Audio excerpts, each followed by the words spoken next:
Cricket ඉත්තෑවන්ට කාලෙකට පස්ස තිබ්බ එක් දින තරඟාවලියේ පළමු තරගේ ජයග්‍රහණය කරමින් ජයග්‍රාහී අත්දැකීමක් ලබා දෙන්න ශ්‍රී ලංකා ක්‍රිකට් කණ්ඩායමට අද පාන්දර හැකි වුණා.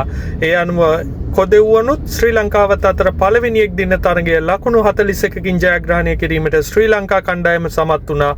මෙතෙන්දී ඉතාමත් හොඳ බැටින් පර්ෆෝමන්ස් එකගේ බැට්ස්මන්ලා 6 දෙනා හොඳටම ප්ලේ කරා. තමන්ගේ වගකීම හොඳට මිෂ්ට කරා.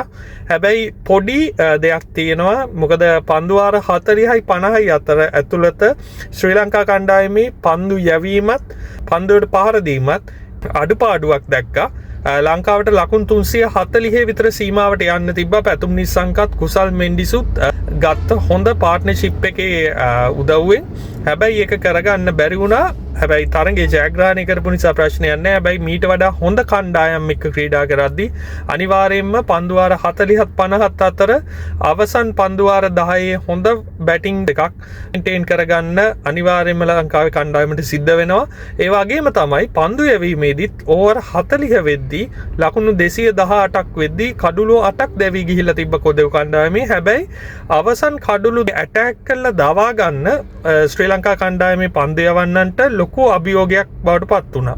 ඉතින් මේකත් හදාගන්න වෙනවා. මේක ලොකු අභියෝගයක් වෙන්න පුළුවන්. හොඳ කණ්ඩායමක් මේ වගේ chance එකක් දුන්නොත් අනිවාර්යයෙන්ම උන් ටාගට් එක චේස් කරනවා.